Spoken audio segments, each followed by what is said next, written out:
Sekarang kita analisis coba ya dengan menggunakan teori Fraudstar ya.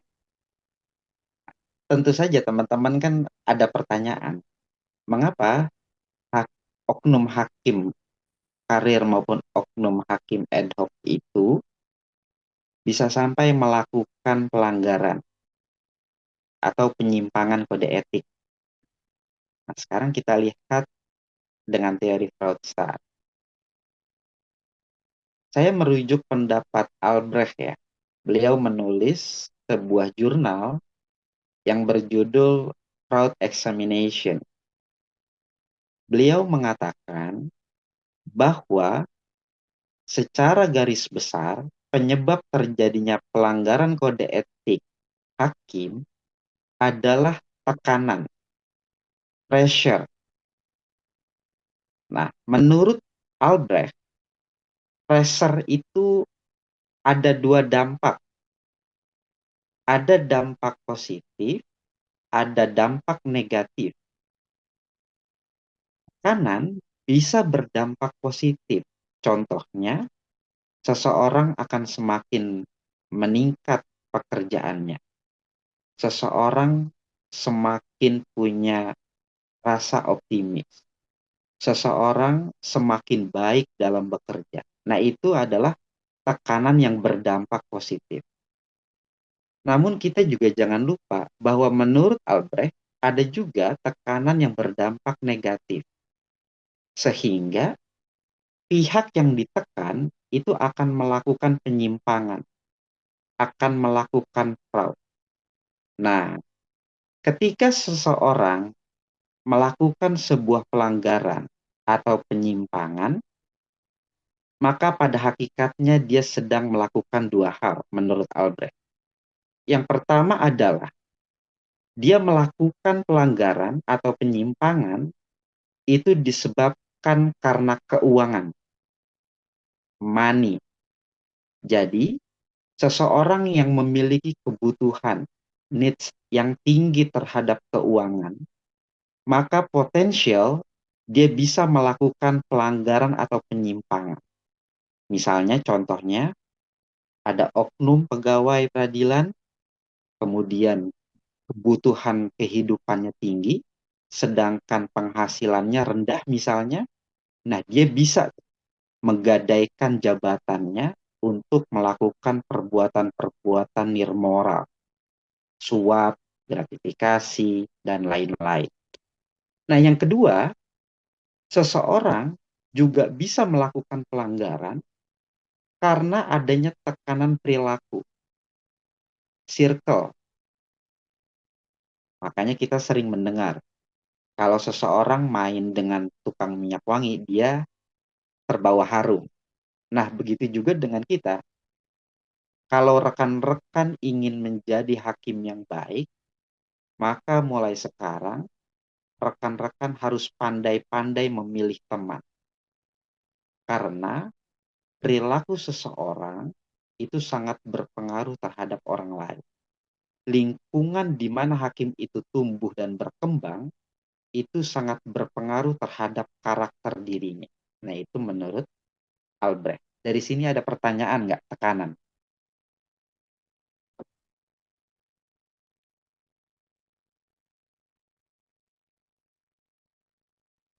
Tidak ada pertanyaan? Sementara belum, Pak. Baik. Nah, yang kedua, terjadinya pelanggaran kode etik itu adalah rasionalisasi atau pembenaran atas kesalahan.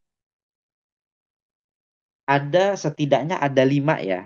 Ada 5 yang saya catat kenapa pelanggaran itu terjadi. Yang pertama, dia membenarkan perilaku pelanggaran karena dia hanya mengambil sedikit. Contoh misalnya gini, Bapak Ibu.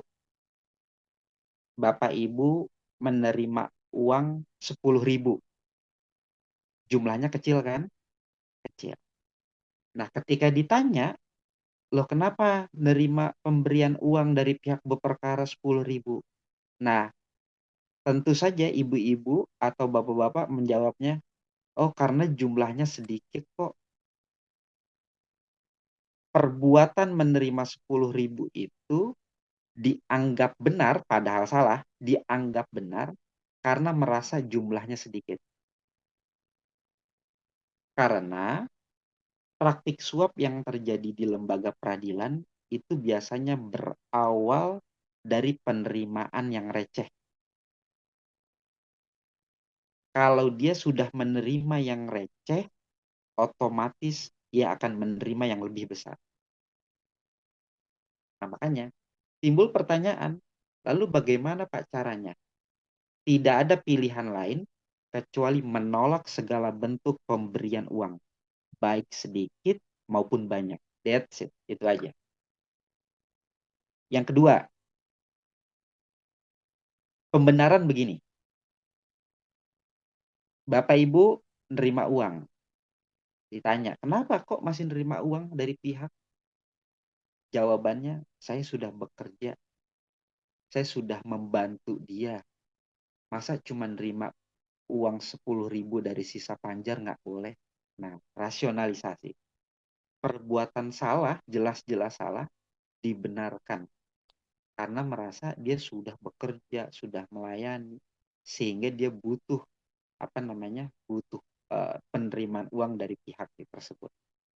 Yang ketiga, biasanya oknum-oknum ini menerima uang, dia membenarkannya begini. Saya menerima uang dari dia karena tujuan saya baik untuk membantu dia. Contoh misalnya, ada oknum hakim, kemudian nerima uang karena pihak berperkara minta tolong. Nah, oknum hakim tersebut menerima uang. Nah, ketika ditanya, kenapa Anda menerima suap? Padahal suap itu salah.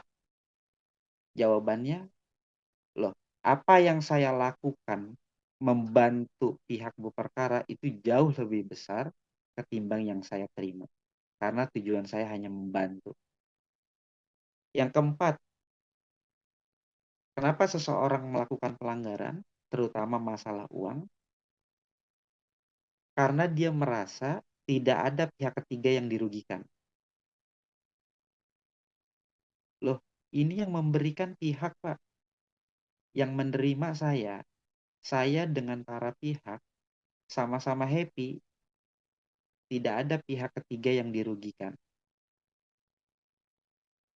Sehingga oknum hakim tersebut berani menerima uang. Itu adalah alasan yang kedua, rasionalisasi, pembenaran atas kesalahan. Nah, yang ketiga, Bapak Ibu, kenapa masih terjadi pelanggaran? Karena integritas diri yang rendah. Integritas itu bukan pemberian dari Tuhan, taken for granted, bukan. Tetapi integritas itu adalah madrasah pengalaman yang dikombinasikan dengan ilmu pengetahuan. Jadi kalau Bapak Ibu ingin memiliki integritas yang baik, maka tingkatkan dua hal. Yang pertama, pengalaman sebanyak-banyaknya. Yang kedua, ilmu seluas-luasnya. Itu adalah kunci untuk meningkatkan integritas yang baik. Yang keempat, kapasitas diri yang rendah. Cepat puas dengan ilmu yang dimiliki. Merasa pintar. Nggak mau belajar. Merasa benar dengan apa yang sudah dilakukan berdasarkan pengalaman. Padahal seorang hakim itu kan dianggap tahu ius seriano fit. Nah, maksud ius seriano fit itu semua perbuatan hakim, perilaku hakim itu harus berdasarkan argumentasi ilmiah, bukan katanya. Nah, jadi kalau misalnya Bapak Ibu nanti memutus, kenapa putusannya seperti ini? Ini argumentasi ilmiahnya. 1, 2, 3, dan seterusnya. Yang terakhir, mengapa terjadinya pelanggaran? Karena adanya kesempatan atau peluang. Atau istilahnya kapabilitas. Seseorang yang memiliki kewenangan yang tinggi, dia memiliki kemampuan untuk melakukan sebuah fraud, maka potensinya semakin besar. Bapak Ibu, KPP calon hakim, nanti ketika sudah menjadi hakim, nasib orang itu ada di palu Bapak Ibu sekalian. Kewenangan yang Bapak Ibu miliki itu sangat besar. Nah, sehingga dengan kewenangan yang besar tersebut, maka potensially Bapak Ibu bisa melakukan perbuatan nirmoral. Itu menurut Albrecht. Nah, yang terakhir, yang menurut saya menarik adalah kenapa sampai terjadinya pelanggaran? Karena rendahnya pengendalian internal Bapak Ibu. Jadi kalau Bapak Ibu nanti sudah menjadi hakim, akan mendapatkan tugas sebagai hakim pengawas bidang namanya. Ada yang ditugaskan menjadi pengawas bidang manajemen peradilan, ada yang administrasi perkara, administrasi persidangan, dan seterusnya. Untuk mencegah terjadinya fraud di dalam lembaga peradilan, maka harus ada pengendalian internal yang cukup kuat. Apa instrumennya? Instrumennya adalah sistem pengawasan yang kuat dan kokoh. Buat langkah-langkah mitigasi resiko. Misalnya, dalam penunjukan majelis hakim, apakah ada potensi terjadinya penyuapan atau tidak? Kalau memang ada potensi, maka harus dibuat mitigasi resikonya. Dalam putusan hakim, itu potensi menerima suap dari para pihak. Apa yang harus dilakukan? Mitigasi resiko. Buat langkah alternatif solusi agar tidak terjadi fraud saat hakim menjatuhkan putusan. Nah, kira-kira seperti itu gambaran singkat mengapa terjadinya pelanggaran yang dilakukan oleh oknum hakim karir maupun oknum hakim ad hoc. Dilihat dari teori Fraudstad.